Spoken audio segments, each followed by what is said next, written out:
많은 사람들이 나이가 들수록 밤에 화장실 가기 위해 자주 깨는 문제를 겪고 있습니다. 특히 60대 이상의 연령대에서는 이런 증상이 더욱 흔하고 그로 인한 불편함도 적지 않습니다. 하지만 이러한 밤에 자주 깨어나는 현상은 단순히 불편한 정도에 그치지 않으며 장기적으로 우리의 건강에 심각한 영향을 미칠 수 있습니다. 이 문제는 나이가 많다고 해서 자연스럽게 받아들여야 할 것처럼 여겨지기도 하지만 사실 이는 우리 몸에서 발생하는 중요한 신호일 수 있습니다. 우리는 밤에 자는 동안 몸이 회복하고 재충전하는 중요한 시간대를 보냅니다. 그런데 이 시간이 자주 깨는 일로 방해받는다면 우리의 신체 기능이 제대로 회복되지 않거나 심지어 더 큰 건강 문제를 유발할 수 있습니다. 특히 매일 밤 화장실 때문에 여러 번 깨는 사람은 그만큼 깊은 잠을 자지 못하게 되어 스트레스와 피로감이 축적되고 이는 결국 우울증과 같은 정신적 문제로 이어질 수 있습니다. 이 문제는 단순히 잠을 방해하는 것 이상의 영향을 미칩니다. 연구에 따르면 자주 깨는 사람들은 낮 동안의 활동성에도 영향을 미칩니다. 피곤하고 무기력해지며 집중력이 떨어져 일상생활에서의 효율성도 감소하게 됩니다. 특히 고령자가 이러한 증상을 겪을 경우 그 영향을 더욱 심각하게 느끼게 됩니다. 왜냐하면 나이가 들수록 면역력이 약해지고 피로가 쌓일수록 건강에 미치는 영향이 더 커지기 때문입니다. 또한 밤에 자주 깨는 것은 단지 피로와 정신적인 문제를 초래하는 것에 그치지 않습니다. 실제로 여러 차례 밤에 깬 뒤 다시 잠을 자려다가 급하게 일어나 화장실을 가려고 하다가 넘어지는 사고가 발생할 수 있습니다. 나이가 들수록 균형 감각이 떨어지기 때문에 이런 상황에서 낙상 사고가 일어나면 골절이나 심각한 부상을 초래할 수 있습니다. 이러한 부상은 회복에 오랜 시간이 걸릴 수 있으며 심지어 요양병원에 입원해야 할 정도로 심각해질 수 있습니다. 하루하루 쌓여가는 피로와 불편함, 그리고 일상생활에 미치는 영향은 점차적으로 건강에 부정적인 영향을 미칩니다. 만약 여러분이 밤에 화장실을 자주 가기 위해 깨는 문제를 겪고 있다면 단순히 불편한 일로 여겨지지 않도록 해야 합니다. 이는 당신의 건강에 큰 영향을 미칠 수 있는 신호일 수 있으며 그 신호를 무시하거나 방치하면 나중에 더 큰 문제가 될 수 있습니다. 그렇다면 이러한 문제를 어떻게 해결할 수 있을까요? 사실 해결책은 생각보다 간단할 수 있습니다. 하지만 이 문제를 해결하기 위해서는 먼저 이 문제의 원인을 이해하는 것이 중요합니다. 단순히 나이가 들어서 그런 것이 아니라 우리의 몸에서 발생하는 여러 생리적인 변화가 이 현상을 일으키고 있습니다. 이러한 원인에 대해 깊이 이해하고 그에 맞는 해결책을 적용해 나간다면 우리는 이 문제를 극복하고 더 나은 수면을 취할 수 있습니다. 우리는 그동안 이 문제를 해결하기 위해 여러 가지 방법들을 시도해 왔습니다. 그런데 무엇보다 중요한 것은 우리가 이 문제를 단순한 불편함으로 여기는 것이 아니라 그것이 우리의 건강과 삶에 미치는 영향을 깊이 이해하고 해결을 위한 구체적인 방법을 찾는 것입니다. 이제부터는 이 문제를 단지 참는 것이 아니라 체계적인 방법을 통해 효과적으로 해결해 나가는 방법을 알려드리겠습니다. 이 문제는 여러분의 건강과 삶의 질에 직결되는 중요한 문제입니다. 그래서 우리는 이 문제를 해결하기 위한 방법을 보다 체계적이고 실질적으로 접근해야 합니다. 나이가 들면서 자연스럽게 겪는 변화들이지만 이를 잘 관리하면 건강한 노후를 보낼 수 있습니다. 건강을 위해 무엇이 가장 중요한지 다시 한번 생각해 보세요. 이제부터 이 문제를 해결하기 위한 첫걸음을 떼는 것이 중요합니다. 이제 우리는 왜 밤에 자주 깨는 현상이 발생하는지 그 원인에 대해 자세히 알아보겠습니다. 나이가 들면서 많은 사람들이 경험하는 이 문제는 단순한 불편함을 넘어 신체 내에서 일어나는 생리적인 변화들로 인해 발생하는 것입니다. 대부분의 사람들이 밤에 자주 깨는 이유를 단순히 나이가 들어서 그렇다고 생각하지만 사실 그 원인은 우리의 몸에서 발생하는 여러 가지 변화에 있습니다. 첫 번째 주요 원인은 바로 항긴뇨 호르몬의 감소입니다. 항긴뇨 호르몬은 우리 몸에서 소변의 양을 조절하는 역할을 합니다. 젊었을 때는 밤에 이 호르몬이 활성화되어 소변을 적게 만들어 방광이 차지 않도록 돕습니다. 그러나 나이가 들면서 항긴뇨 호르몬의 분비량이 점차 감소하게 됩니다. 이로 인해 밤에도 계속해서 소변이 만들어져 결국 우리를 깨우게 되는 것이죠. 우리가 잠을 자는 동안 몸은 휴식을 취하며 복구 작업을 합니다. 정상적인 상황이라면 밤에는 신체가 소변 생성을 줄여야 하며 그 결과 방광에 소변이 축적되지 않아 깨지 않게 됩니다. 하지만 항긴뇨 호르몬의 분비가 줄어들면 이 과정이 제대로 이루어지지 않아 밤새 소변이 계속 만들어지고 우리는 결국 깨게 되는 것입니다. 이러한 생리적인 변화는 나이가 들면서 점차 뚜렷해지고 60대 이상의 사람들에서 더 많이 나타납니다. 두 번째 원인은 방광의 탄력성 감소입니다. 젊을 때 방광은 충분히 늘어나서 많은 양의 소변을 담을 수 있지만 나이가 들수록 방광의 탄력성이 떨어져 작고 단단해집니다. 방광이 충분히 늘어나지 않으면 조금만 소변이 차도 이를 참지 못하고 화장실에 가고 싶은 신호를 보내게 됩니다. 이 문제는 특히 60대 이상의 남성들에게 흔히 나타나는 문제인데 전립선 비대증이 이 현상을 더욱 악화시킬 수 있습니다. 전립선이 커지면 소변을 배출하는 관을 압박하게 되어 소변이 잘 나오지 않게 됩니다. 이로 인해 방광에 소변이 남게 되고 밤에 소변이 차면 이를 참지 못하고 화장실에 가려는 신호를 보내는 것입니다. 또한 여성의 경우 출산 후 방광을 지탱하는 근육들이 약해져 방광이 제자리를 벗어날 수 있습니다. 이로 인해 방광의 저장 능력이 떨어져 소변을 참는 능력이 줄어들게 됩니다. 세 번째 원인은 생활 습관에 있습니다. 우리가 먹는 음식과 음료는 밤에 소변을 많이 만들거나 자주 가고 싶은 충동을 유발할 수 있습니다. 예를 들어 저녁에 너무 많은 양의 물을 마시거나 국물 음식을 섭취하면 이로 인해 밤에 화장실을 자주 가게 됩니다. 특히 맥주나 과일처럼 수분이 많은 음료를 저녁에 섭취하면 그만큼 소변의 양이 많아지고 밤에 깨게 되는 확률이 높아집니다. 또한 나이가 들수록 신장의 기능이 약해지므로 수분을 조절하는 능력이 떨어져 밤에도 소변을 계속 만들어냅니다. 김영식 할아버지의 사례를 들어보겠습니다.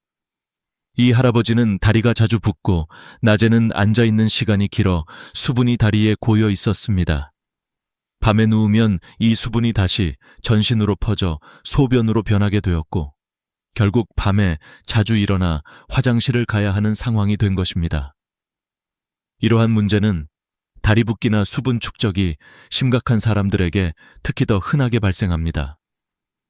따라서 단순히 나이가 들어서 방광이 약해지고 전립선이 커지고 호르몬이 감소하는 것만으로는 이 문제를 완전히 이해할 수 없습니다. 이 문제는 우리가 일상에서 어떻게 생활하느냐, 무엇을 먹고 마시느냐, 그리고 어떤 습관을 가지고 있느냐에 따라 영향을 받습니다. 이제 이러한 원인들을 충분히 이해했다면 이를 어떻게 해결할 수 있는지에 대한 방법을 알아보는 것이 중요합니다. 우리는 건강을 지키기 위해 다양한 방법을 시도할 수 있습니다. 하지만 가장 중요한 것은 나이가 들어서 생긴 변화들이 자연스러운 것이 아니라 이를 어떻게 관리하고 예방할 수 있는지에 대한 깊은 이해와 실천이 필요하다는 점입니다. 이제 이 문제를 해결하기 위한 실질적인 방법들을 하나씩 알아보겠습니다. 밤마다 화장실 가기 위해 자주 깨는 문제는 단순한 신체적 불편을 넘어서 우리의 정신 건강과 일상생활에 심각한 영향을 미칩니다.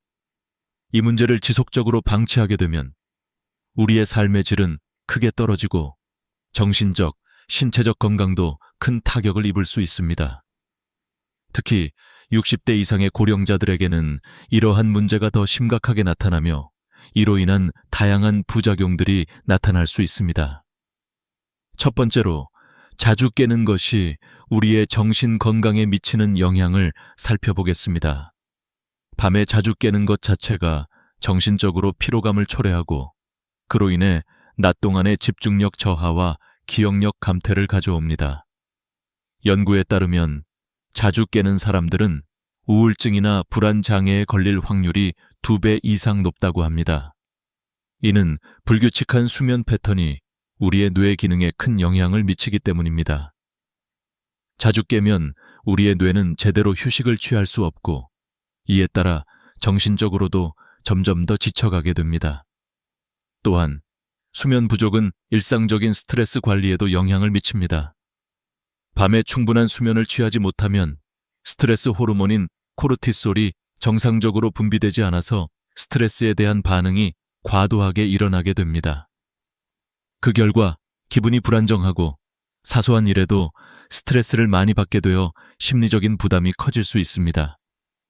특히 60대 이상의 나이대에서는 이러한 스트레스가 신체적 문제로 이어질 수 있기 때문에 그 영향을 더욱 심각하게 느낄 수 있습니다. 두 번째로, 자주 깨어나는 것이 신체에 미치는 영향을 살펴봅시다. 수면 중에 우리 몸은 근육을 회복하고 뇌와 신경계를 재충전하는 중요한 작업을 수행합니다.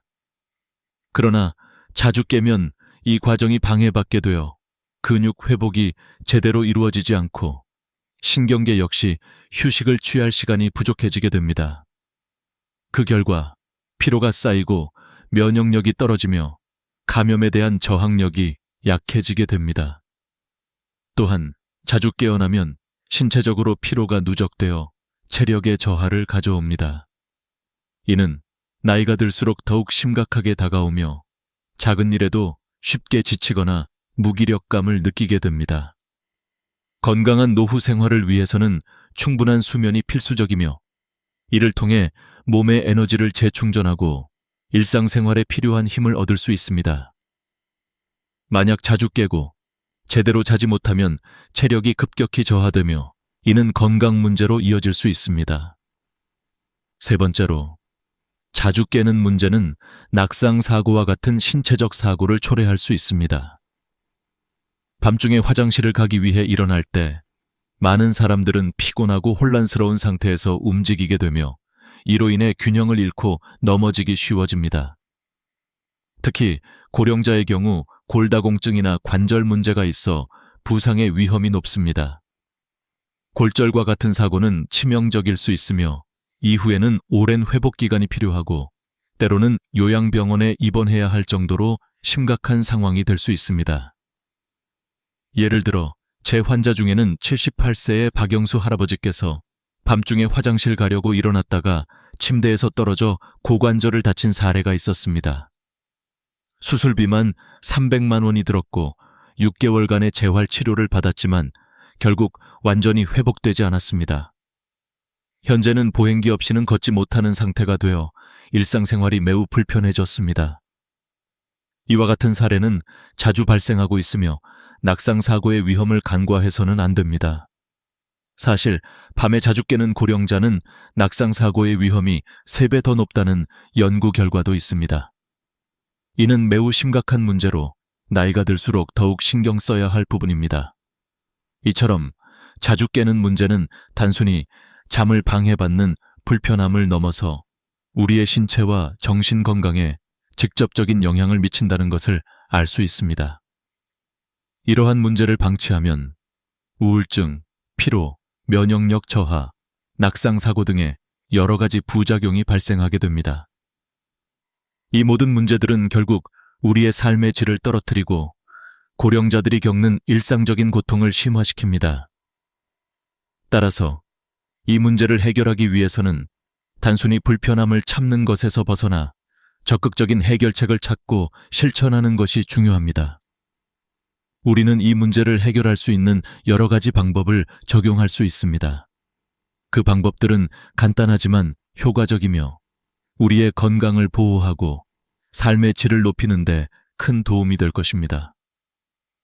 밤마다 화장실 때문에 자주 깨는 문제는 고령자들에게 매우 흔한 문제이지만 다행히도 이를 해결할 수 있는 방법들이 존재합니다. 이 문제를 완화하고 더 나은 수면을 취하기 위한 여러 가지 실질적인 방법들이 있으며 이 방법들은 비교적 간단하고 일상생활에서 쉽게 실천할 수 있는 것들입니다. 이제부터는 이 문제를 해결할 수 있는 몇 가지 실질적인 방법들을 하나씩 알아보겠습니다. 첫 번째 방법은 저녁에 물 섭취를 줄이는 것입니다. 낮에는 충분한 수분을 섭취해야 하지만 저녁 6시 이후부터는 수분 섭취를 최소화하는 것이 좋습니다.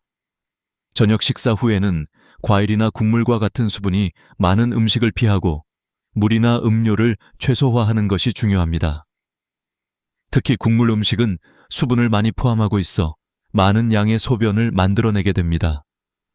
국밥, 찌개, 탕 같은 음식은 자주 섭취하지 않도록 하며 저녁 식사는 건조한 음식을 중심으로 구성하는 것이 좋습니다.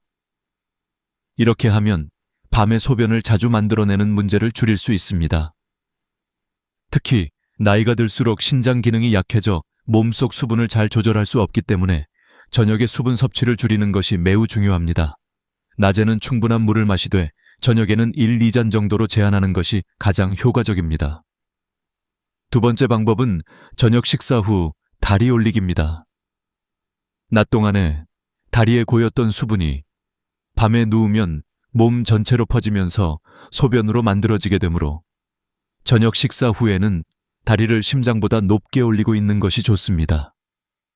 소파에 앉아서 다리를 올리거나 침대에 누워서 쿠션을 다리 밑에 두면 다리로 고였던 수분이 몸 전체로 퍼지는 것을 방지할 수 있습니다.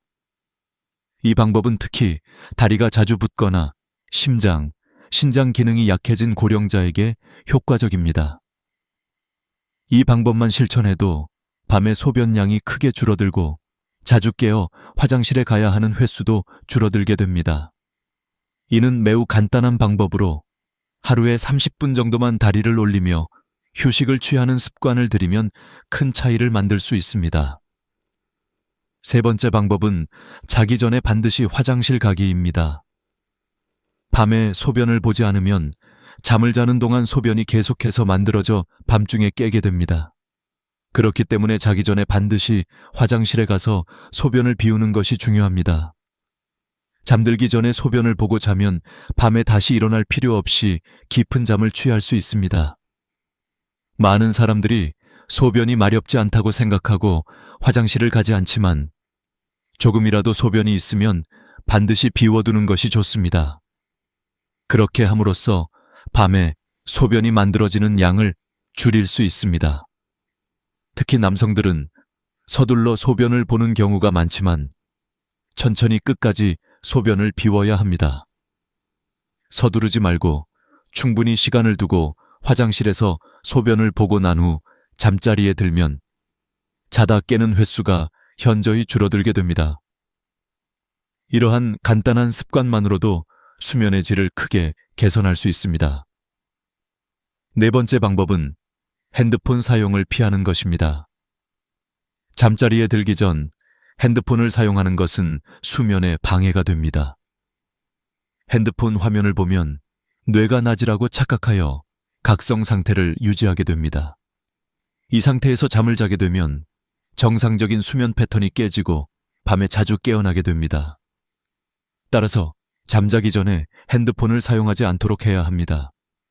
핸드폰은 침대에 두지 말고 잠자기 전에는 화면을 보지 않고 조용한 환경에서 잠을 청하는 것이 좋습니다. 이러한 방법들은 모두 간단하고 실천하기 쉬운 것들입니다. 하지만 이를 꾸준히 실천하면 밤에 자주 깨는 문제를 효과적으로 해결할 수 있습니다. 사실 많은 고령자들이 이 방법들을 적용하고 수면의 질이 향상되었음을 경험했습니다. 이제 이 방법들을 실제로 적용해보며 조금씩 변화를 느껴보시길 바랍니다. 이 외에도 추가적인 방법들이 있을 수 있지만 지금까지 소개한 4가지 방법은 가장 간단하고 효과적인 방법들입니다. 이를 통해 소변 때문에 자다 깨어나는 문제를 해결하고 더 나은 수면을 취할 수 있습니다. 다음으로 이러한 방법들을 실제로 실천하고 개선된 수면 패턴을 유지하기 위한 팁을 더 알아보겠습니다. 밤에 자주 깨는 문제를 해결하는 데 있어 중요한 점은 작은 생활 습관을 바꾸는 것부터 시작하는 것입니다. 단기적인 변화만으로도 수면의 질을 크게 향상시킬 수 있으며 그 효과는 생각보다 빠르게 나타날 수 있습니다. 이 부분에서는 수면을 방해하는 요소들을 줄이고 건강한 수면 패턴을 만드는 데 필요한 간단한 습관들을 소개하려고 합니다. 첫 번째로, 규칙적인 수면 시간 유지가 중요합니다. 나이가 들수록 수면 패턴이 불규칙해지는 경향이 있는데 이는 수면의 질을 떨어뜨리는 주요 원인 중 하나입니다. 매일 같은 시간에 자고 일어나는 습관을 들이면 우리 몸의 생체 리듬이 조정되어 자연스럽게 깊은 잠을 잘 수 있습니다. 특히 일주일에 최소한 3번 이상 규칙적인 수면 시간을 지키면 수면의 질이 크게 향상된다고 연구에서 밝혀졌습니다. 이 규칙적인 수면 시간은 신체가 잠에 들어갈 때 분비되는 멜라토닌 호르몬의 분비를 자극하여 자연스럽게 잠을 잘 수 있게 만듭니다. 멜라토닌은 우리 몸에서 수면을 유도하는 호르몬으로 규칙적인 수면 패턴을 유지하면 자연스럽게 멜라토닌이 분비되어 수면의 질이 향상됩니다. 만약 잠을 자는 시간과 기상 시간이 일정하지 않다면 몸은 여전히 불규칙한 수면을 하고 있다고 느끼게 되어 그로 인한 수면 부족과 불편함을 경험하게 됩니다. 두 번째로, 저녁 시간에 활동을 조절하는 것이 중요합니다. 너무 많은 활동을 하거나 과도한 신체 활동을 하면 잠자리에 들었을 때 몸이 피곤하지만 실제로는 잠을 이루지 못하는 경우가 많습니다. 이는 신체가 너무 과도하게 각성 상태에 있기 때문입니다. 예를 들어 저녁에 격렬한 운동을 하면 몸의 천이 높아지고 심장 박동이 빨라지며 이는 수면을 방해하는 주요 요인입니다. 따라서 저녁 시간에는 가벼운 스트레칭이나 요가 같은 신체 활동을 하는 것이 좋습니다. 또한 너무 많은 전자기기 사용을 피하고 잠자리에 들기 1시간 전에는 휴식을 취하는 것이 도움이 됩니다. 책을 읽거나 편안한 음악을 듣는 것도 좋은 방법입니다. 너무 자극적인 콘텐츠나 이야기는 뇌를 각성시킬 수 있기 때문에 잠자리에 들기 전에는 편안한 활동을 하는 것이 좋습니다. 세 번째로, 적절한 수면 환경을 조성하는 것이 중요합니다. 많은 사람들이 수면 환경이 수면에 미치는 영향을 간과하지만 사실 좋은 수면 환경은 깊은 잠을 자는 데 중요한 역할을 합니다. 먼저 방은 어두워야 하며 너무 밝은 빛이나 소음은 수면의 질을 크게 떨어뜨립니다. 방의 온도도 적당해야 하며 너무 덥거나 차가운 환경은 깊은 잠을 방해할 수 있습니다. 또한 침대는 편안해야 하며 베개와 이불도 자신에게 맞는 것을 사용하는 것이 중요합니다. 불편한 침대와 베개는 몸의 자세를 불편하게 만들고 그로 인해 수면의 질이 떨어지기 때문입니다. 수면 환경을 최적화하면 몸은 자연스럽게 더 깊고 편안한 잠을 자게 됩니다. 네 번째로, 불안감을 줄이기 위한 이완 기법을 사용하는 것이 유효합니다. 불안이나 스트레스는 수면을 방해하는 큰 원인 중 하나입니다. 이럴 때는 이완 기법을 통해 몸과 마음을 진정시키는 것이 좋습니다. 예를 들어 심호흡, 명상 혹은 가벼운 요가 동작을 통해 긴장을 풀어주는 것이 도움이 됩니다. 이완 기법을 사용하면 몸이 더 빠르게 이완 상태에 들어가게 되어 쉽게 잠을 잘 수 있습니다. 이런 이완 기법들은 특히 잠자기 전 또는 잠을 잘 못 자고 다시 잠들려고 할 때 매우 유효합니다. 또한 스트레스가 많은 상황에서는 하루 중 일정 시간을 정해놓고 이완 기법을 실천하는 것이 좋습니다. 규칙적으로 이완 기법을 실천하면 전반적인 스트레스 수준을 낮추고 결국 더 나은 수면을 유도하게 됩니다. 마지막으로 수면에 영향을 미치는 식사 습관을 점검해야 합니다. 저녁 식사는 너무 과하지 않도록 하며 잠자기 직전에 음식을 먹는 것을 피하는 것이 좋습니다. 특히 카페인이나 알코올을 포함한 음료는 수면을 방해할 수 있기 때문에 잠자기 전 최소 4시간 이상은 섭취를 피하는 것이 좋습니다.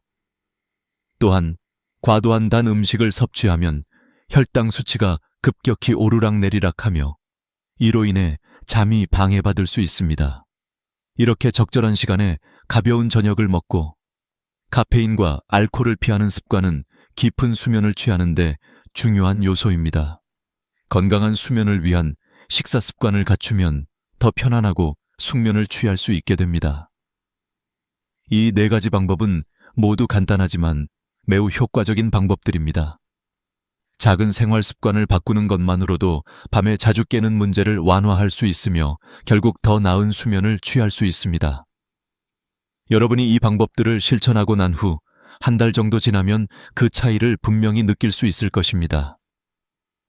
이제 이 방법들을 실제로 적용하고 더 나은 수면을 위해 실천해 보세요.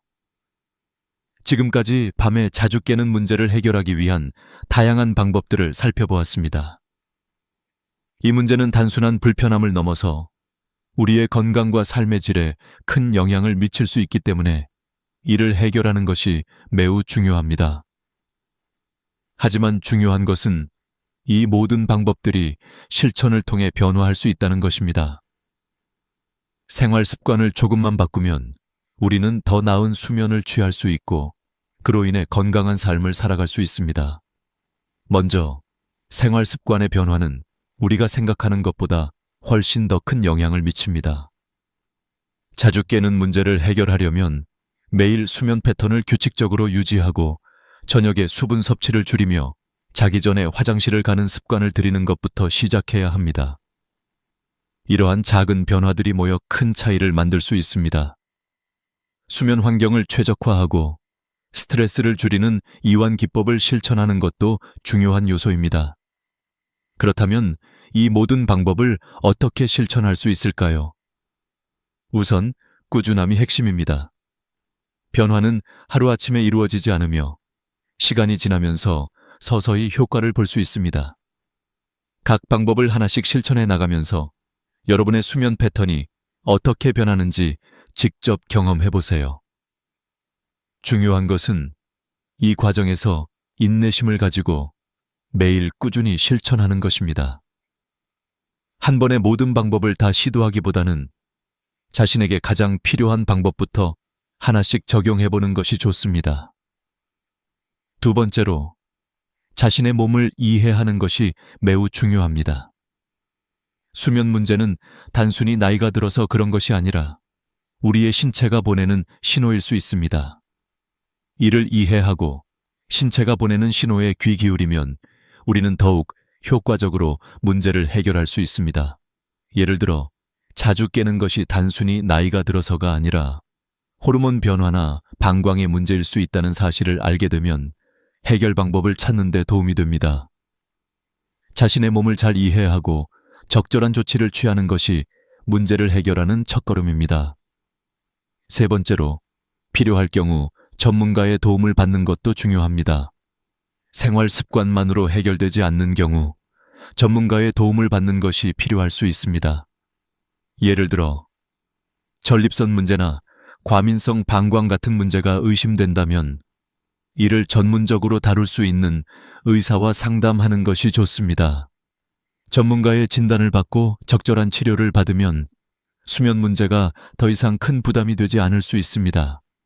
마지막으로 긍정적인 마인드와 꾸준한 실천이 가장 중요한 부분입니다. 수면 문제는 시간이 걸릴 수 있지만 희망을 가지고 실천하면 반드시 해결할 수 있습니다.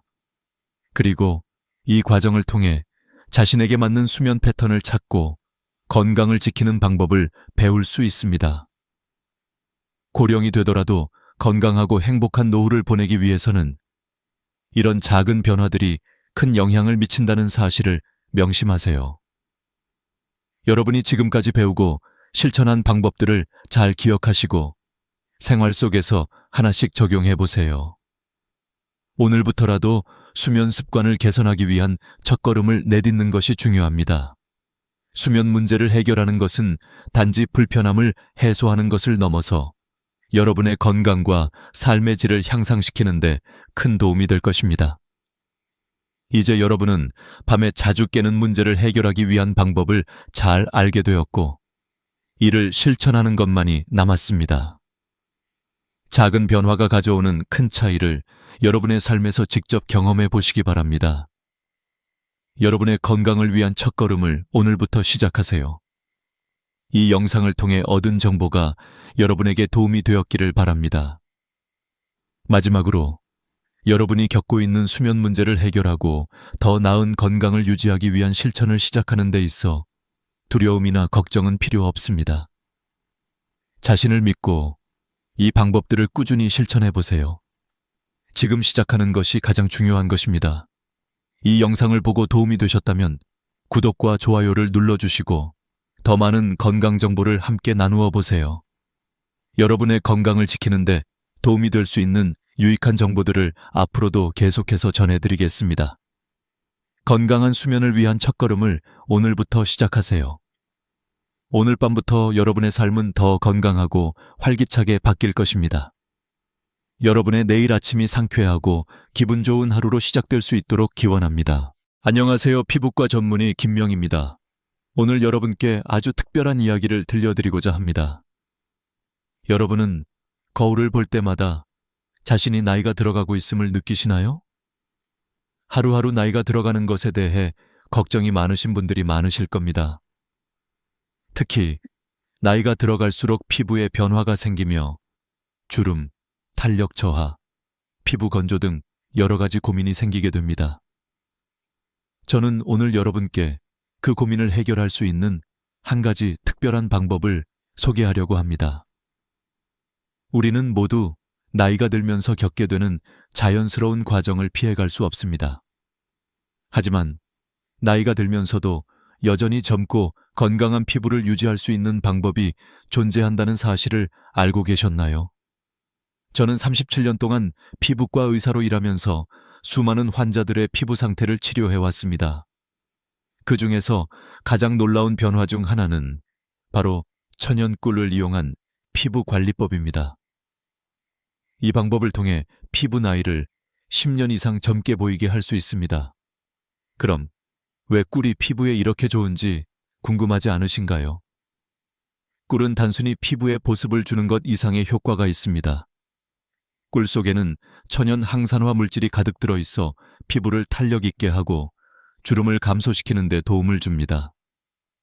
실제로 많은 연구에서 꿀의 효능이 입증되었습니다. 최근 하버드 의대 연구팀은 꿀이 피부 세포를 보호하고 손상된 피부를 회복하는 데 뛰어난 효과가 있다는 것을 밝혀냈습니다. 이러한 연구 결과는 꿀이 피부에 미치는 긍정적인 영향을 더욱 확실하게 뒷받침해 줍니다. 여러분, 혹시 꿀이 피부에 좋은 이유를 알고 계셨나요? 꿀은 단순히 수분을 공급하는 역할만 하는 것이 아니라 피부의 자연 치유 능력을 촉진시키는 역할을 합니다. 나이가 들어가면서 피부는 점점 콜라겐을 잃게 되는데 꿀은 이 콜라겐 생성 과정을 도와주는 중요한 역할을 합니다. 결과적으로 피부가 탄력 있게 유지될 수 있도록 도와주며 주름이 생기는 것을 막는 데 큰 도움이 됩니다. 이제 여러분이 궁금해하실 수 있는 부분은 그렇다면 꿀만 바르면 된다고? 라는 질문일 것입니다. 네, 맞습니다. 그러나 꿀을 바르는 방법에 따라 효과는 크게 달라집니다. 단순히 꿀을 얼굴에 바르는 것만으로는 피부를 개선하기 어렵습니다. 적절한 방법으로 꿀을 사용해야만 진정한 효과를 볼 수 있습니다. 그럼 꿀을 피부에 적용하는 방법을 어떻게 해야 할까요? 저는 그 방법을 오늘 여러분께 전수하려고 합니다. 첫 번째로 중요한 점은 천연 꿀을 사용해야 한다는 것입니다.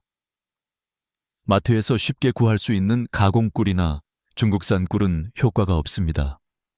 꿀은 반드시 국산 천연 꿀이어야 하며 아카시아 꿀이나 야생화 꿀을 추천합니다. 이러한 천연 꿀은 피부에 자연스럽게 스며들어 피부의 건강을 회복시켜줍니다. 이제 여러분이 궁금해하실 또 다른 질문은 언제, 얼마나 자주 해야 할까요? 입니다. 저는 꿀팩을 일주일에 2, 3회 정도 해주는 것이 가장 효과적이라고 말씀드리고 싶습니다. 너무 자주 하면 오히려 피부가 자극을 받을 수 있기 때문에 주기적으로 사용하는 것이 중요합니다. 꿀팩을 바르고 10분 정도 두었다가 미지근한 물로 씻어내면 피부는 한층 더 부드럽고 촉촉해집니다. 그럼 꿀을 어떻게 바르는 것이 가장 효과적일까요? 꿀을 얼굴에 바르기 전에 반드시 깨끗하게 세안을 해야 합니다.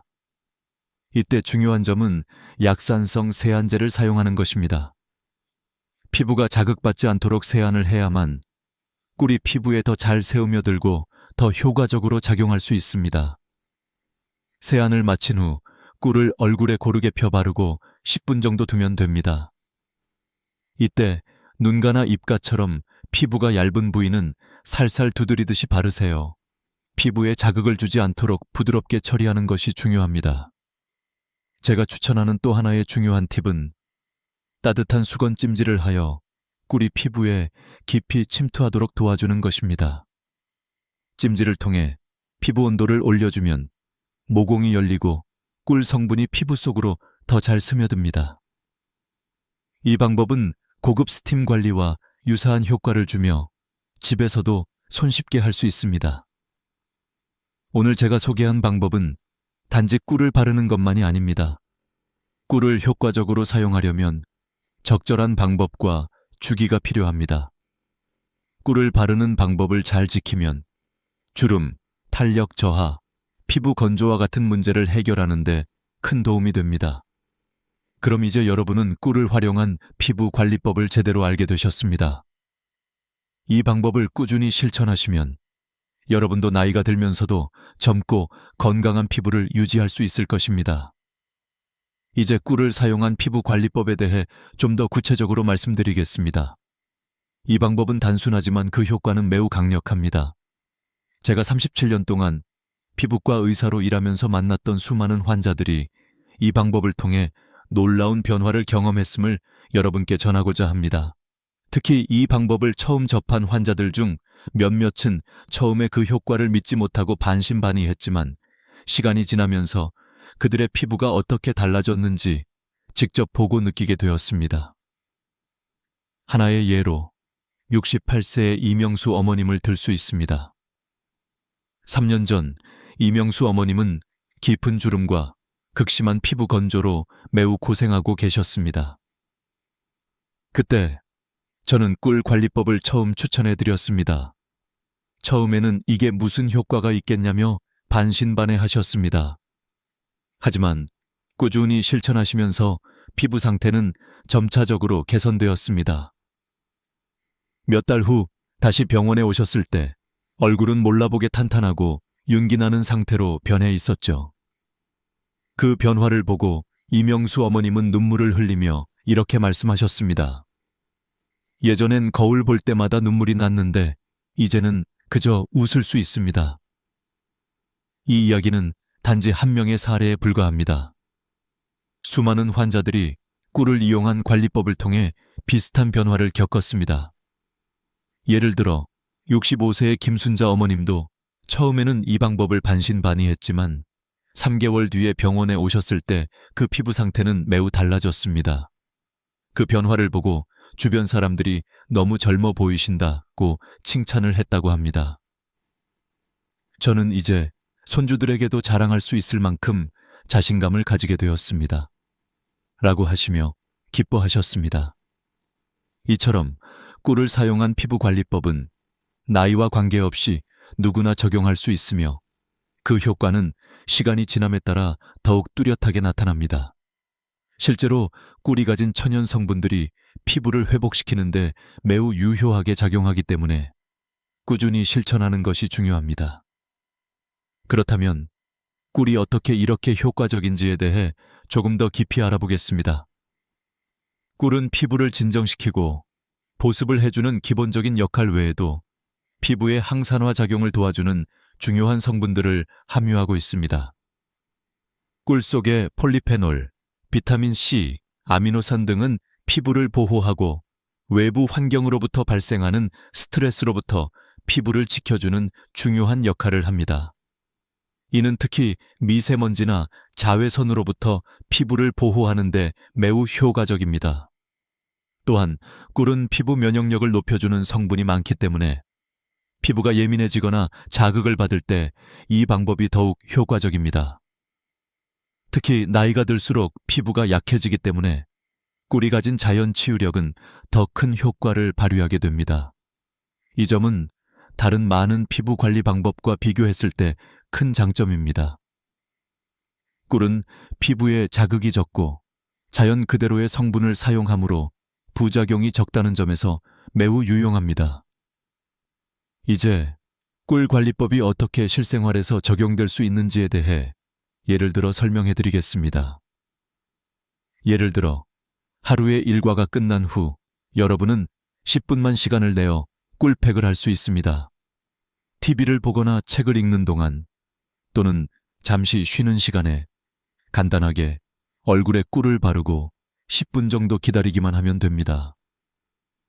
이 간단한 과정만으로도 피부는 더 부드럽고 윤기나며 시간이 지날수록 더욱 젊어 보이는 효과를 느낄 수 있을 것입니다. 그럼 이 방법을 꾸준히 실천한 결과 여러분은 몇 달 후에 거울 속에서 놀라운 변화를 확인하실 수 있을 것입니다. 3개월 후 여러분은 이 방법을 시작한 지 몇 달 만에 피부가 이렇게 변할 수 있다니 믿을 수 없다고 생각하실 것입니다. 또한 꿀을 사용한 피부 관리법은 매우 저렴하고 쉽게 구할 수 있기 때문에 경제적으로도 부담이 되지 않으며 실천하기에도 매우 간편합니다. 이렇게 간단한 방법을 통해 나이가 들어도 젊고 건강한 피부를 유지할 수 있다는 사실은 정말 놀라운 일입니다. 여러분도 이 방법을 통해 나이 들면서도 자신감을 가지고 더 나아가 주변 사람들에게도 자신감을 줄 수 있는 기회를 얻게 될 것입니다. 이제 꿀이 피부에 이렇게 효과적인 이유를 조금 더 자세히 설명해 보겠습니다. 꿀은 단순히 피부를 촉촉하게 해주는 보습제 이상의 효과를 지니고 있습니다. 실제로 꿀 속에는 피부를 탄력 있게 하고 주름을 감소시키는 데 중요한 역할을 하는 여러 천연 성분들이 포함되어 있습니다. 이 성분들은 피부가 자극을 받지 않도록 돕고 자연적으로 피부를 치유하고 회복시키는 기능을 합니다. 먼저 항산화 성분에 대해 이야기해 보겠습니다. 꿀은 자연적으로 매우 풍부한 항산화 성분인 폴리페놀을 함유하고 있습니다. 폴리페놀은 외부 환경에서 발생하는 자유 라디칼을 중화시켜주며 이를 통해 피부의 노화 과정을 늦추는 데 도움을 줍니다. 또한 꿀 속에 들어있는 비타민 C는 피부 세포의 회복을 촉진하고 콜라겐 생성을 촉진하여 피부를 더욱 탄력 있게 만들어줍니다. 이 두 가지 성분은 나이가 들어가면서 피부가 자연스럽게 겪게 되는 주름과 탄력 저하를 예방하는 데 중요한 역할을 합니다. 그 외에도 꿀 속에 있는 아미노산은 피부 세포의 재생을 돕고 피부의 보호막을 강화하는 역할을 합니다. 이 성분들은 피부를 깊숙하게 수분 공급하면서도 피부의 면역 체계를 강화시켜주기 때문에 외부 자극으로부터 피부를 안전하게 지켜주는 중요한 역할을 합니다. 특히 미세먼지와 같은 환경 오염 물질이 피부에 닿을 때 꿀은 자연적인 보호막을 형성하여 피부가 자극을 받지 않도록 도와줍니다. 하지만 꿀만큼이나 중요한 또 다른 성분은 바로 올리브 오일과 무가당 요거트입니다. 이 두 가지 성분은 꿀과 함께 사용될 때 시너지 효과를 일으킵니다. 올리브 오일은 피부에 깊은 보습을 주며 피부에 유해한 자유 라디칼을 차단하는 데 매우 유효한 비타민 E를 풍부하게 포함하고 있습니다. 이 성분은 꿀과 결합하여 피부에 깊은 영양을 공급하고 피부 장벽을 강화하는 데 도움을 줍니다. 무가당 요거트는 프로바이오틱스 성분이 풍부하여 피부의 미생물 균형을 맞추고 피부 장벽을 더욱 건강하게 만들어줍니다. 이렇게 세 가지 천연 성분인 꿀, 올리브 오일, 그리고 무가당 요거트는 피부를 건강하고 젊게 유지하는 데 매우 중요한 역할을 합니다. 꿀의 자연 치유력과 올리브 오일, 요거트의 보습 및 피부 회복 능력이 결합되면 피부는 빠르게 회복되고 자연스럽게 주름과 탄력 저하를 예방할 수 있습니다. 또한 꿀을 사용한 피부 관리법은 매우 자연적이고 안전한 방법으로 화학 성분이 포함된 고급 화장품보다 훨씬 더 부드럽고 자극이 적은 장점이 있습니다. 이제 꿀과 올리브 오일, 요거트가 결합된 꿀팩의 실제 효과에 대해 몇 가지 예시를 들어 설명해 보겠습니다. 제가 치료한 환자들 중 많은 분들이 이 방법을 통해 피부가 회복되는 놀라운 변화를 경험했습니다. 특히 65세의 김순자 어머님은 피부가 매우 건조하고 주름이 깊어졌다고 하셨습니다. 처음 이 방법을 시도하셨을 때 이렇게 간단한 방법이 정말 효과가 있을까라고 반신반의하셨습니다. 하지만 몇 주 후 다시 병원에 오셨을 때 그 피부 상태는 전혀 달라져 있었습니다. 내 피부가 이렇게 달라질 수 있다니 정말 믿을 수가 없어요. 이제는 피부가 촉촉하고 윤기가 나서 외출할 때마다 자신감이 생겼어요. 라고 말씀하셨습니다.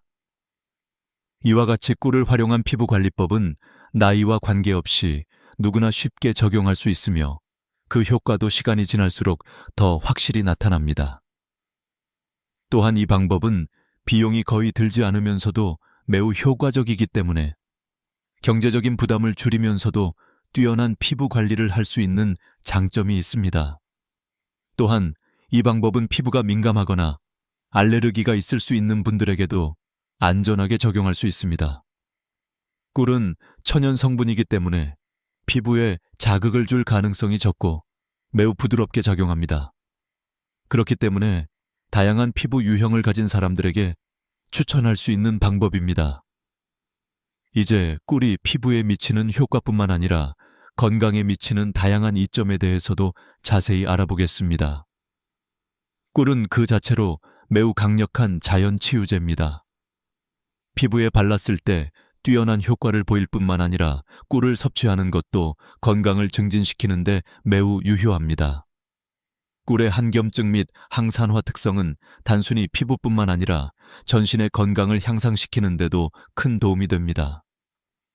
첫 번째로, 꿀은 한겸증 성질이 뛰어나기 때문에 피부의 염증을 감소시키는 데 매우 효과적입니다. 피부가 자극을 받거나 민감해졌을 때 꿀을 사용하면 피부가 진정되고 붉어짐이나 가려움증이 완화됩니다. 특히 피부 트러블이 자주 발생하는 분들에게 매우 유효한 방법입니다. 꿀을 얼굴에 바르면 염증이 줄어들고 피부가 점차 안정됩니다. 이는 피부 면역 체계를 강화시켜 외부 자극으로부터 피부를 보호하는 데 큰 도움을 줍니다. 또한 꿀 속에 들어있는 항산화 물질은 피부뿐만 아니라 체내의 세포 건강을 지키는 데 중요한 역할을 합니다. 꿀의 폴리페놀 성분은 자유 라디칼을 중화시켜 주어 세포가 손상되는 것을 방지하고 피부 세포의 노화를 지연시키는 데 도움을 줍니다. 최근 연구에 따르면 꿀의 항산화 성분은 심혈관 질환 예방에도 중요한 역할을 한다고 합니다. 꿀을 꾸준히 섭취하면 전반적인 심장 건강을 지키고 혈관을 보호하는 데도 도움이 됩니다. 즉, 꿀은 피부 건강을 넘어서서 전신 건강에도 많은 혜택을 주는 식품입니다.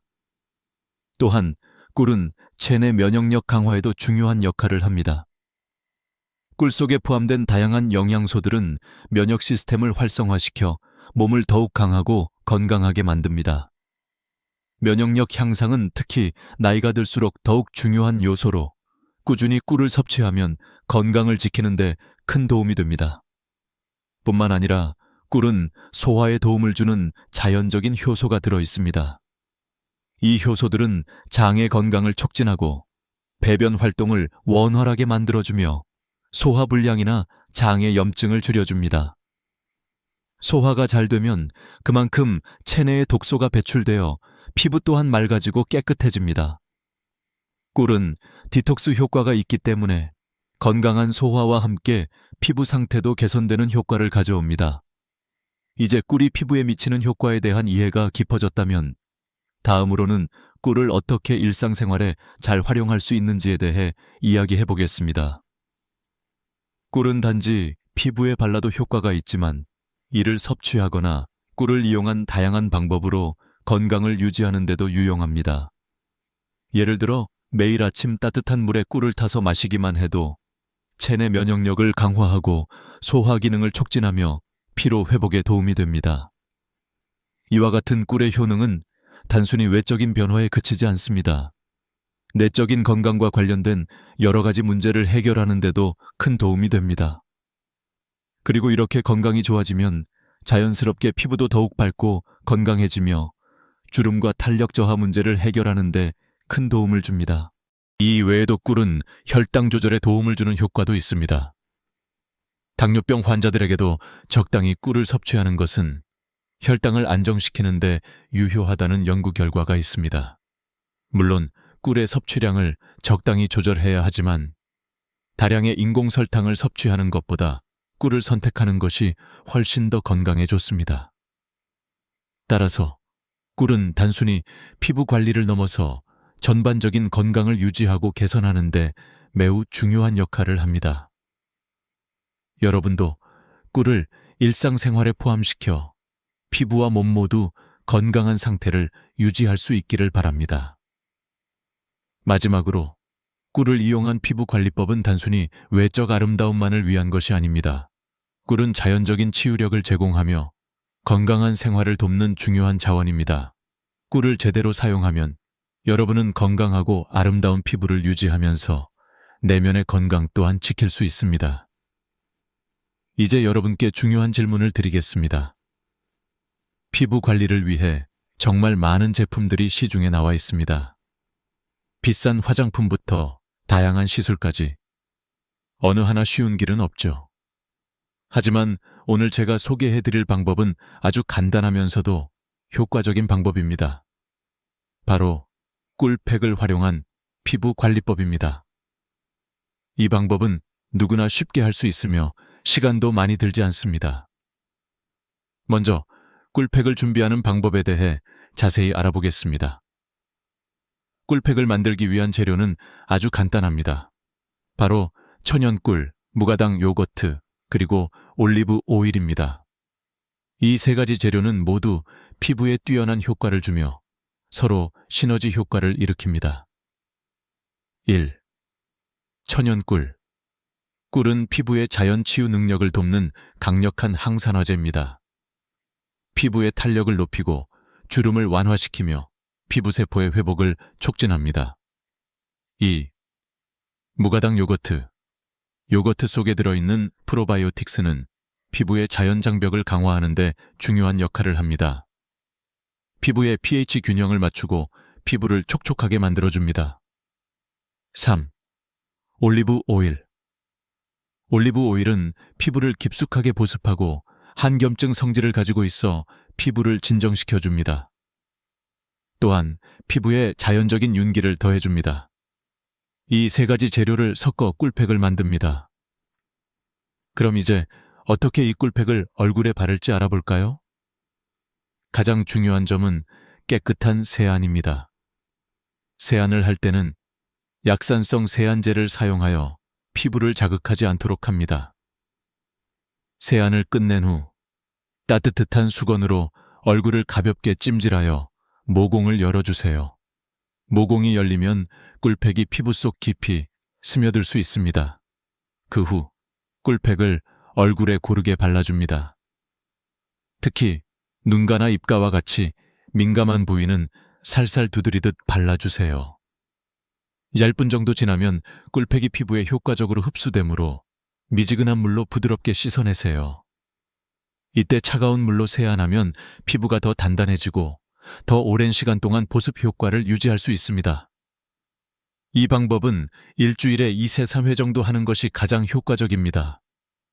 너무 자주 하면 오히려 피부가 민감해질 수 있기 때문에 적당한 주기로 사용해주세요.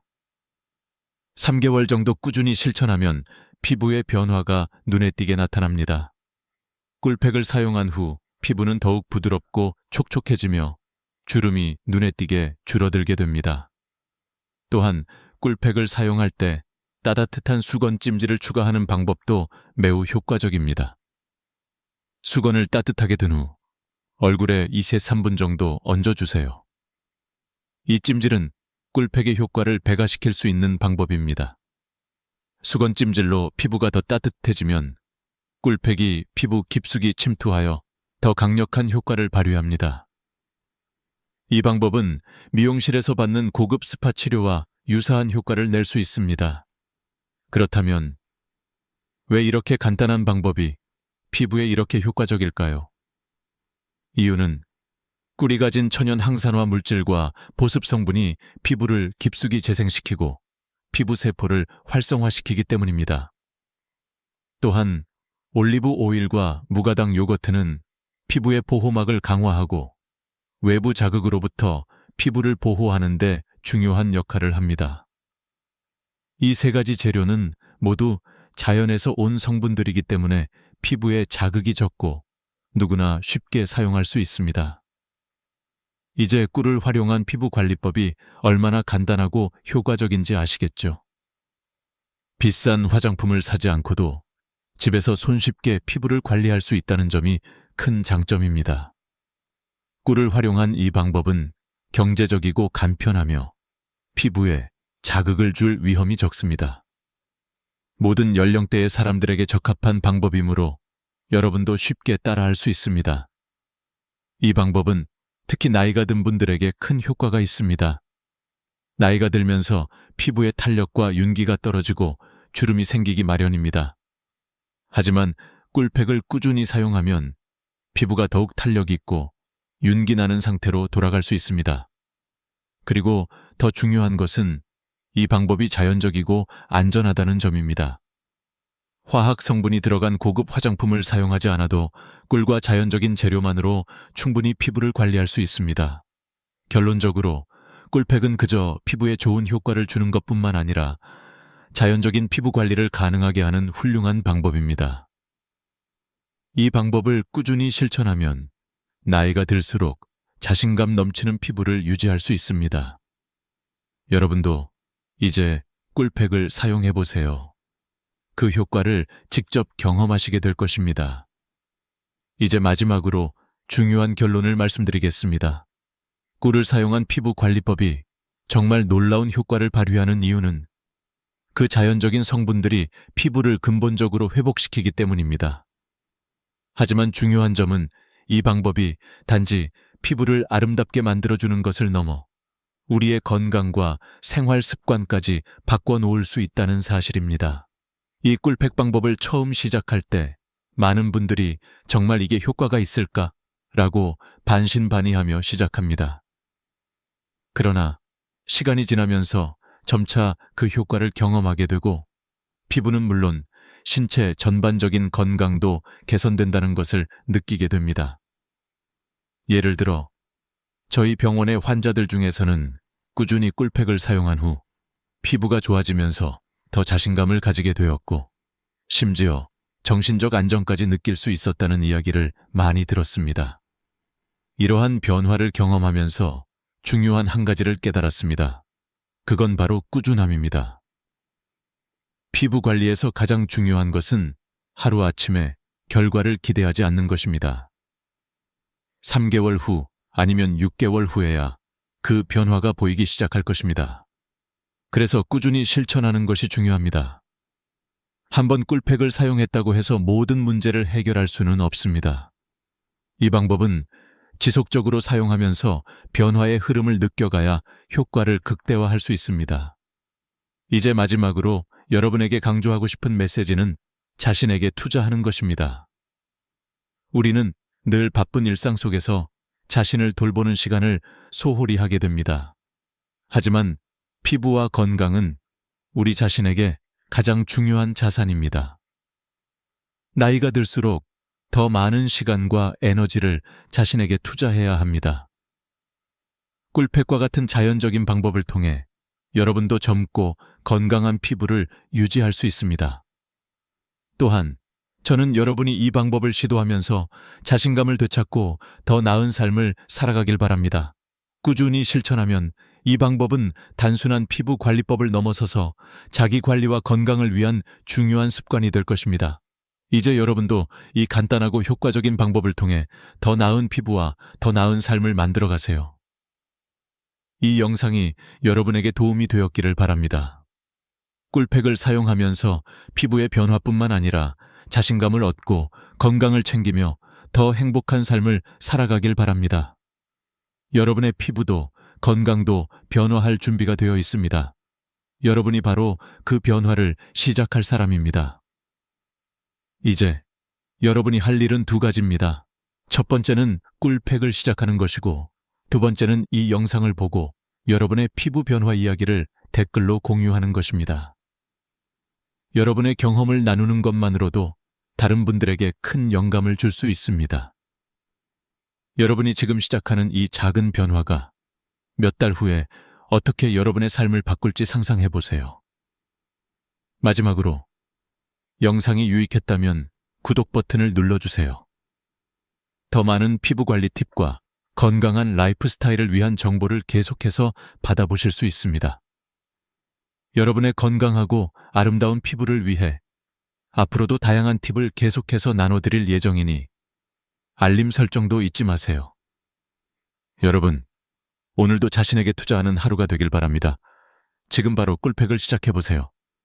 다음 영상에서 만나요. 감사합니다. 내일이 마지막이라면 여러분은 지금 무엇을 하고 계실까요? 지금 이 순간 제 말을 듣고 계신다는 건 아직 숨이 붙어 있고 눈을 뜨고 있으며 누군가와 연결되어 있다는 뜻입니다. 그런데도 우리는 당연하다는 듯이 오늘을 흘려보내곤 합니다. 그래서 저는 오늘 아주 무겁지만 피할 수 없는 주제를 꺼내려고 합니다. 바로 죽음, 그리고 그 죽음을 알기에 지금을 더 깊이 살아야 한다는 이야기입니다. 제가 평생 들어온 수많은 조언 중 단연 최고라 할 수 있는 말이 있습니다. 사람은 반드시 죽는다, 혼자서 죽는다, 그리고 아무것도 가져갈 수 없다. 이 세 가지 사실은 부정할 수도 피할 수도 없습니다. 하지만 많은 사람들이 여전히 죽음을 먼 일처럼 여기며 살아갑니다. 마치 언젠가 시간이 충분히 있을 것처럼 아직은 내 차례가 아니라고 믿는 듯이 말이죠. 하지만 시계를 거꾸로 돌려 내일이 마지막 날이라고 상상해 보세요. 여러분은 오늘을 다르게 살지 않으시겠습니까? 제가 한 장례식장에서 본 장면을 잠시 떠올려 보겠습니다. 화장로 앞에 들어선 관, 그리고 기다림.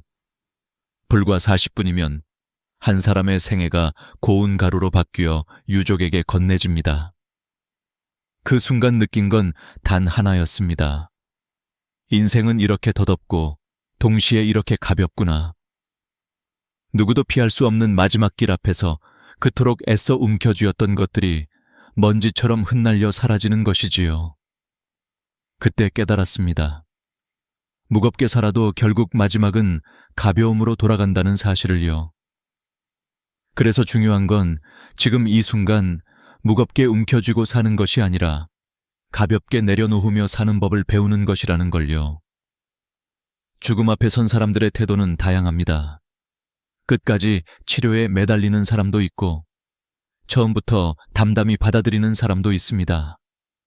하지만 공통점은 단 하나, 누구도 그 순간을 피해갈 수는 없다는 사실입니다. 그리고 그 순간은 언제 닥쳐올지 아무도 알 수 없습니다. 바로 오늘일 수도 있고 10년 뒤일 수도 있습니다. 그래서 지혜로운 사람은 죽음을 피하려 하지 않고 늘 준비하며 하루하루를 살아갑니다. 언젠가 반드시 떠나야 한다면 남은 시간은 더욱 귀해지는 법이지요. 그렇다면 준비한다는 건 무엇일까요? 저는 이렇게 정리합니다. 첫째, 빚을 남기지 않는 것. 돈의 빚만이 아니라 마음의 빚까지도요. 미안한 사람에게는 미안하다 말하고 고마운 사람에게는 고맙다 말하는 겁니다. 둘째, 집착을 줄이는 것. 입던 옷은 깨끗이 정리하고 쓸데없는 물건은 버리고 남아있는 건 필요한 사람에게 나누어 주는 것. 셋째, 하루하루의 작은 순간을 놓치지 않는 것. 걸을 수 있는 다리, 맛을 느낄 수 있는 혀, 대화할 수 있는 친구. 이 모든 건 살아있는 동안만 누릴 수 있는 특권입니다. 이제 저는 여러분께 질문을 던지고 싶습니다. 오늘 하루를 어떻게 보내셨나요? 그냥 지나갔나요? 아니면 한 번쯤은 감사한 마음으로 눈을 감아 보셨나요? 죽음은 무서운 그림자가 아닙니다. 오히려 지금 이 순간을 더 값지게 만들어주는 강력한 스승입니다. 내일이 마지막이라면 여러분은 오늘 누구에게 전화를 걸고 싶으신가요? 내일이 마지막이라면 지금 손에 쥔 걱정들을 그대로 붙들고 계시겠습니까? 아니면 과감히 내려놓고 조금 더 가볍게 웃어보시겠습니까? 사람들은 흔히 인생의 목적을 행복이라 말합니다. 하지만 행복을 쫓는 순간 불행이 그림자처럼 따라옵니다. 손등과 손바닥처럼 둘은 떨어질 수 없기 때문이지요. 그래서 진짜 행복은 행복해지고자 하는 욕망조차 내려놓을 때 찾아옵니다. 이 역설을 이해하는 순간 우리는 불행 앞에서도 흔들리지 않을 수 있습니다. 삶을 완전히 통제하려 하지 않고 파도가 치면 타고 바람이 불면 맞으며 그 속에서 배를 모는 지혜를 배우는 것입니다. 이것이 바로 제가 말씀드리고 싶은 첫 번째 비밀, 인생을 가볍게 사는 길입니다. 이제부터 여러분은 매일 아침 눈을 뜰 때 이렇게 속삭여 보시길 바랍니다. 오늘이 내 마지막이라면 나는 어떤 하루를 살고 싶은가? 이 질문 하나가 여러분의 하루를 바꾸고 결국 인생 전체를 바꿔놓을 것입니다.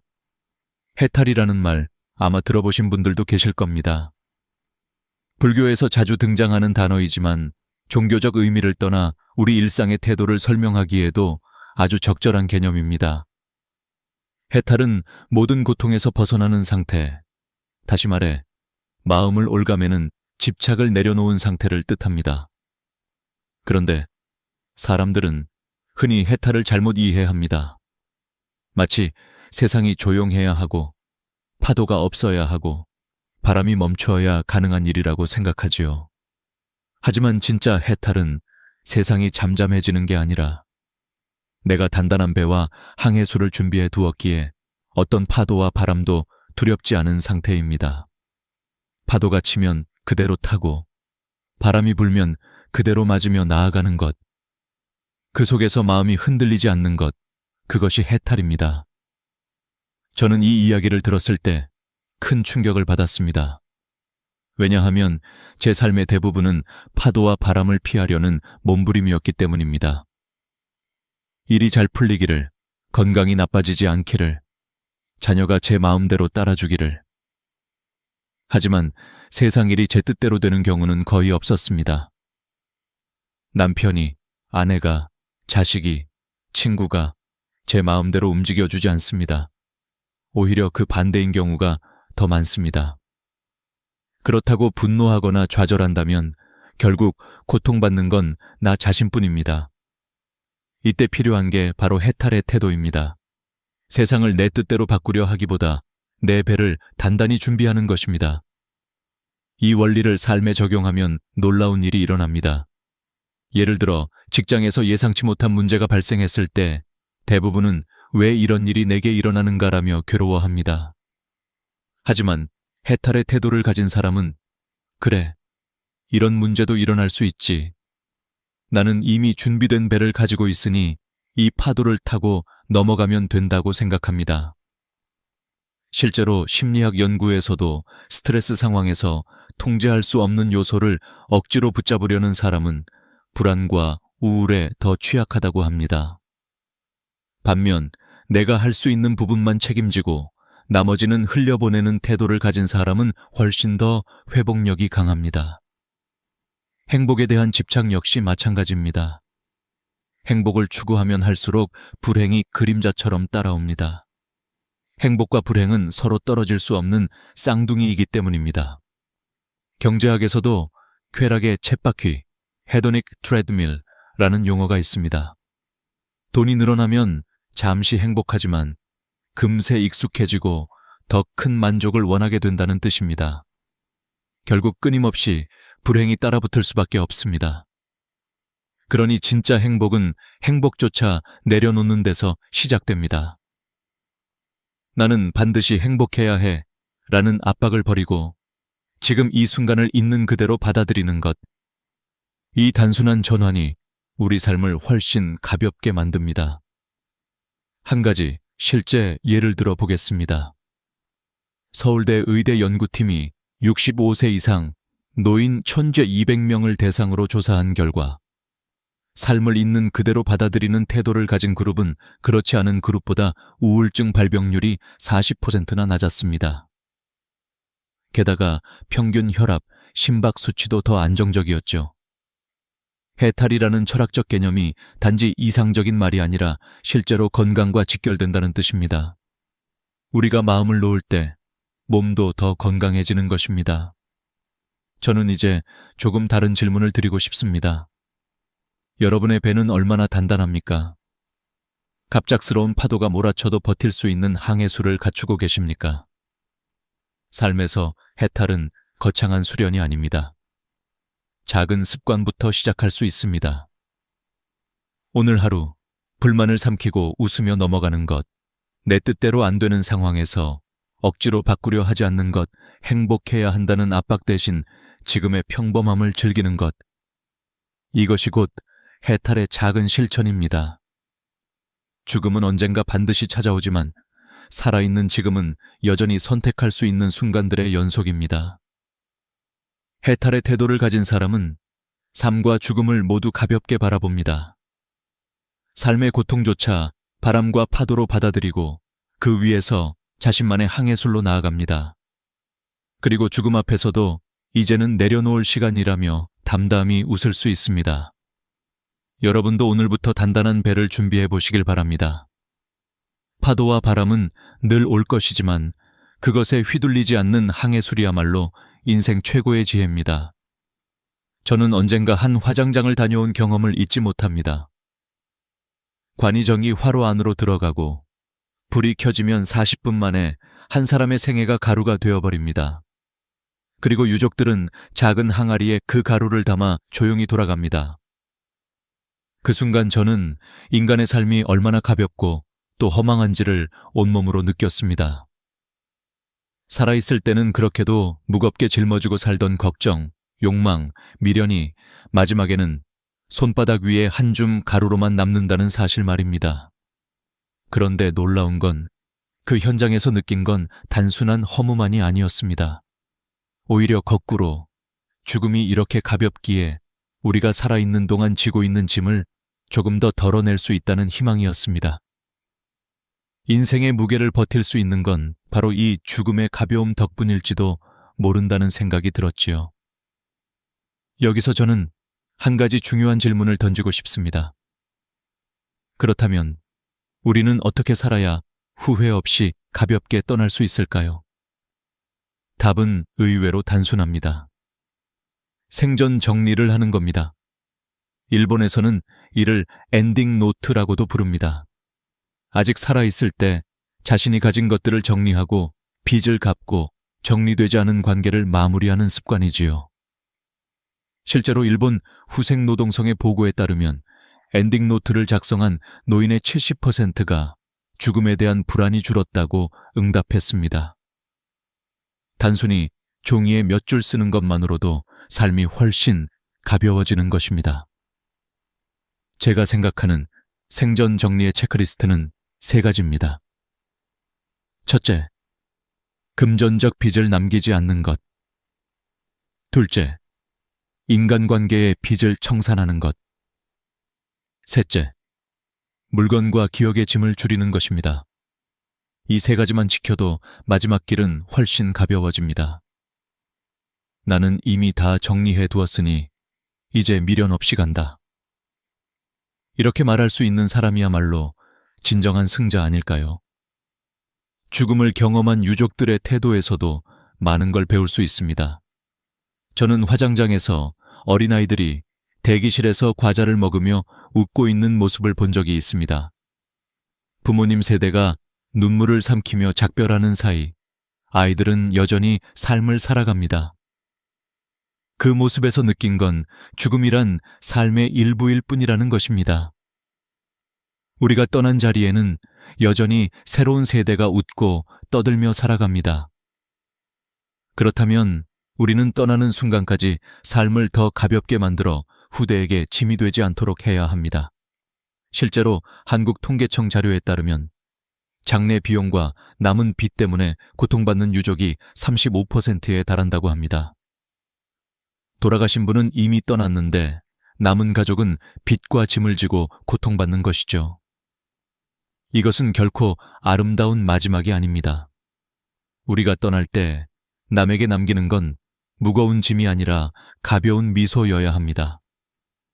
또한 장례 문화의 변화에서도 중요한 교훈을 얻을 수 있습니다. 요즘은 호상, 좋은 죽음이라 불리는 경우가 많습니다. 큰 슬픔 속에서도 담담하게 보내드리는 분위기지요. 부모님의 장례식에서 웃으며 손님을 맞이하는 자녀들의 태도 속에는 죽음은 자연스러운 것이라는 지혜가 담겨 있습니다. 이처럼 죽음을 지나치게 두려워하기보다 담담히 인정하는 것이야말로 삶을 더 단단하게 만드는 길입니다. 저는 이 부분에서 여러분께 부탁드리고 싶습니다. 지금 당장 오늘 하루라도 집안을 둘러보며 불필요한 물건을 버려보세요. 마음속에 남아있는 미안함이나 고마움을 전해보세요. 작게나마 생전 정리를 시작해보시는 겁니다. 언젠가 반드시 닥칠 마지막 순간 나는 준비되어 있다고 말할 수 있는 힘은 지금부터 쌓아가는 것입니다. 죽음은 결코 삶을 끝내는 것이 아닙니다. 오히려 남은 삶을 더 빛나게 만드는 시작점일 수 있습니다. 죽음이 있기에 오늘이 소중하고 끝이 있기에 지금이 아름답습니다. 화장장의 교훈은 우리에게 이렇게 속삭입니다. 짐을 덜고 마음을 정리하라. 그러면 마지막은 가벼울 것이다. 우리는 흔히 늙음을 두려워합니다. 몸이 약해지고 주름이 늘고 세상의 중심에서 멀어지는 듯한 느낌이 들기 때문입니다. 하지만 저는 한 가지 분명히 말씀드리고 싶습니다. 늙음은 낡음과 같지 않습니다. 늙음 속에는 새로운 가능성이 있고 오히려 더 깊고 원숙한 삶의 빛깔이 숨어 있습니다.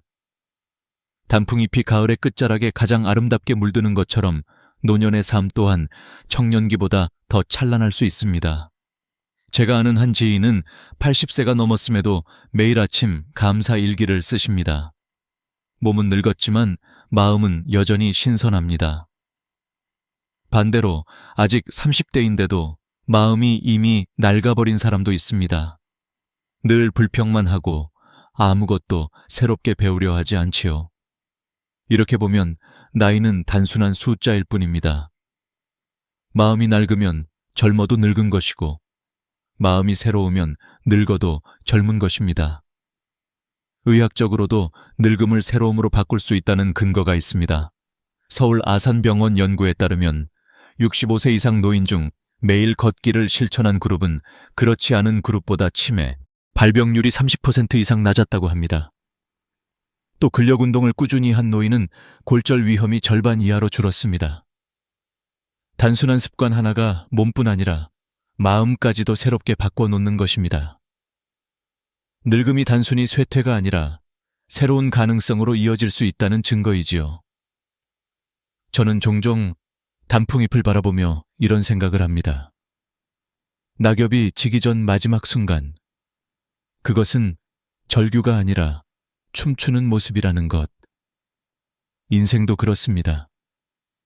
노년은 단순한 내리막길이 아니라 마치 해질녘 노을처럼 더 화려하고 장엄한 순간일 수 있습니다.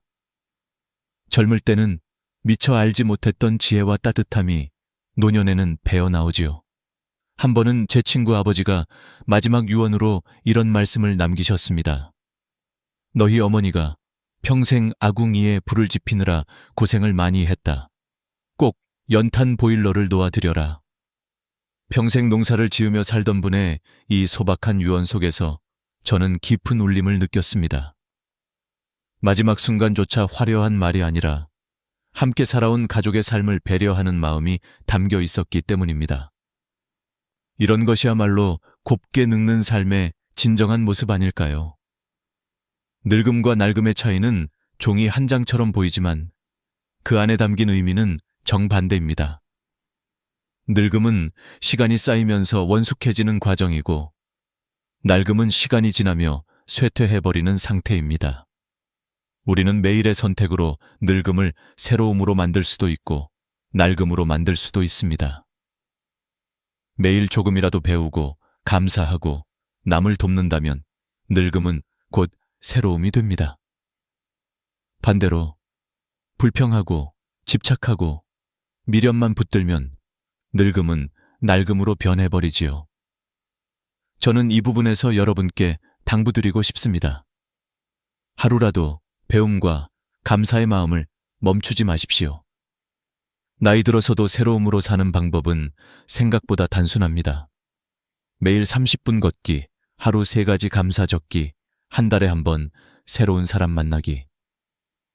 이 작은 실천들이 노년을 낡음이 아니라 새로움으로 채워줍니다. 죽음을 두려워할 필요가 없는 이유도 여기에 있습니다. 몸은 늙어도 마음은 끝없이 새로워질 수 있기 때문입니다. 결국 죽음은 삶의 끝이 아니라 또 다른 새로움의 문입니다. 오늘 이 순간에도 마음을 새롭게 할 수 있다면 여러분은 결코 늙지 않는 것입니다. 늙음이 아름다운 이유는 바로 여기 있습니다. 지금 이 순간을 사는 법, 이것이야말로 우리가 평생 배워야 할 가장 중요한 훈련입니다. 사람들은 흔히 과거의 후회나 미래의 불안을 붙잡고 살아갑니다. 하지만 그 두 가지는 모두 현재를 앗아갑니다. 어제의 잘못을 아무리 되새겨도 바뀌지 않고 내일의 걱정을 아무리 곱씹어도 아직 일어나지 않았습니다. 결국 우리가 붙들 수 있는 건 지금 여기뿐입니다. 저는 실제로 노인분들과 이야기를 나눌 때 이런 말씀을 자주 듣습니다. 젊었을 때 왜 그렇게 서둘렀는지 모르겠다. 결국 지나고 나면 다 별일 아니더라. 이 고백은 우리에게 분명한 교훈을 줍니다. 삶의 무게 대부분은 현실이 아니라 마음속 상상에서 비롯된다는 사실입니다. 그러니 지금의 순간에 닻을 내리는 훈련이야말로 행복으로 가는 지름길입니다. 그렇다면 구체적으로 어떻게 해야 할까요? 저는 4가지 루틴을 권하고 싶습니다. 첫째, 호흡. 아침에 눈을 뜨면 천천히 3번 깊게 숨을 들이마시고 내쉬는 겁니다. 단 1분이면 됩니다. 둘째, 걷기.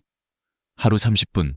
땀에 젖을 만큼 걷는 습관이 심장과 뇌를 동시에 건강하게 지켜줍니다. 셋째, 정리. 하루에 1가지씩 불필요한 물건이나 쓸데없는 걱정을 정리하는 겁니다. 넷째, 감사일기. 밤마다 오늘 고마웠던 일을 3가지씩 적어보세요. 이 단순한 루틴만으로도 삶은 훨씬 단단해지고 마음은 가벼워집니다. 의학적 근거도 분명합니다. 대한노인의학회 자료에 따르면 65세 이상 노인이 하루 30분 이상 걷기를 꾸준히 실천했을 때 혈압이 평균 10mm배에 낮아지고 안정시 심박수가 건강 범위 분당 60편 100회 안에서 더 안정적이 되었다고 합니다. 또한 근감소증 위험도 절반 가까이 줄었습니다. 단순히 걷는 것만으로도 삶의 질이 크게 달라진다는 사실입니다. 또 미국 하버드대 연구팀은 감사일기를 꾸준히 쓴 사람들의 행복 점수가 그렇지 않은 사람보다 25% 높았다고 발표했습니다. 작은 습관이 실제 수치로 증명되는 것이지요. 지금 여기에 집중하는 훈련은 단순한 마음가짐 이상의 효과를 줍니다. 뇌 과학적으로도 현재에 몰입할 때 전전두엽이 활성화되어 스트레스 호르몬인 코르티솔 분비가 줄어듭니다. 그래서 순간순간에 집중하는 사람은 실제로 더 건강하고 오래 삽니다. 마음이 가벼워지면 몸도 함께 가벼워지는 것입니다. 저는 한 노부부의 이야기를 들려드리고 싶습니다. 이분들은 50년을 함께 살아오면서 큰 다툼도 많았지만 매일 저녁 식탁에서 반드시 오늘 고마운 일 하나씩 말하기를 실천했다고 합니다. 처음에는 형식적이었지만 세월이 흐를수록 그 습관이 삶을 지탱하는 힘이 되었다고 합니다. 부부의 대화는 짧았지만 그 속에 서로를 존중하고 인정하는 마음이 쌓였습니다. 결국 그 부부는 80세가 넘어서도 여전히 서로를 바라보며 웃을 수 있었습니다. 지금 여기에 닻을 내린다는 건 바로 이런 힘을 길러줍니다.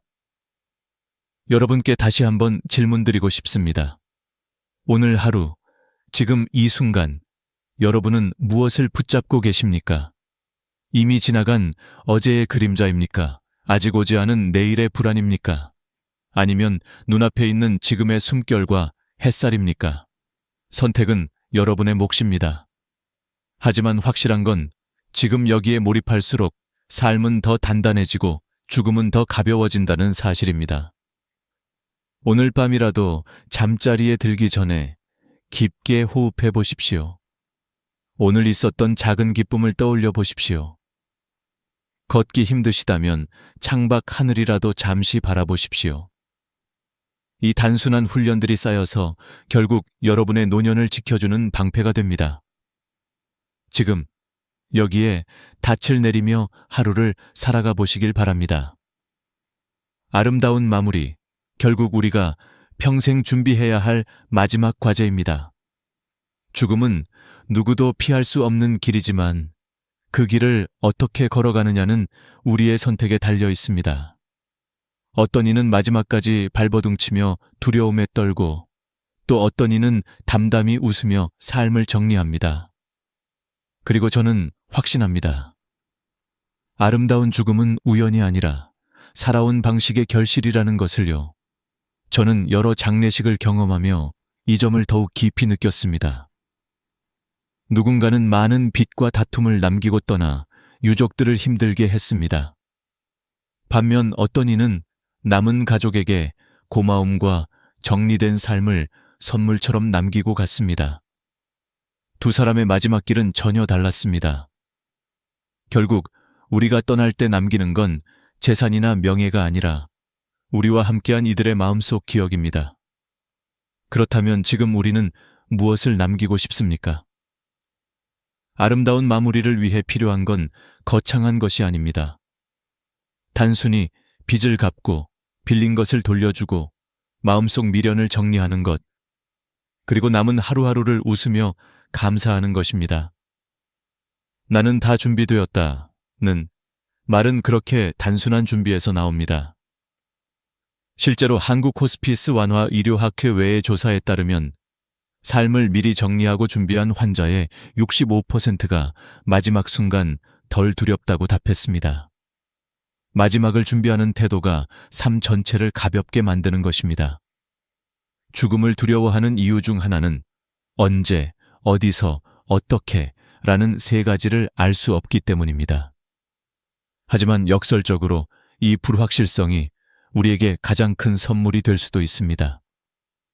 언제일지 모르니 오늘을 더 소중히 여기게 되고, 어디일지 모르니 지금 있는 곳을 사랑하게 되고, 어떻게일지 모르니 지금 내 호흡과 발걸음 하나에 집중하게 되는 것입니다. 죽음의 모름은 삶의 충만함으로 이어지는 다리입니다. 저는 여러분께 마지막으로 말씀드리고 싶습니다. 인생은 소풍입니다. 잠시 와서 웃고 놀고 배우다 가는 소풍. 그렇다면 그 소풍을 최대한 즐겁게 보내는 게 우리의 목 아닐까요? 너무 바쁘게만 살지 마시고 너무 욕심내지도 마십시오. 오는 길에 쉬어가고 가는 길에도 쉬어가며 오늘 주어진 햇살과 대화와 밥 한 끼를 감사히 누리며 사는 것. 이것이야말로 최고의 삶의 방식입니다. 세상에는 정답이 없고 비밀이 없고 공짜가 없습니다. 하지만 우리가 확실히 아는 건 누구나 죽는다는 것, 혼자 죽는다는 것, 아무것도 가져갈 수 없다는 것입니다. 그렇기에 우리가 할 수 있는 건 단 하나, 지금을 더 깊이 사랑하고 살아가는 것뿐입니다. 저는 오늘의 이야기를 이렇게 마무리하고 싶습니다. 언젠가 그날이 오면 여러분도 담담히 미소 지으며 이렇게 말할 수 있기를 바랍니다. 참 아름다운 세상이었구나. 잘 놀다 갑니다. 그 말 한 줄이야말로 평생의 결산이자 최고의 유언일 것입니다.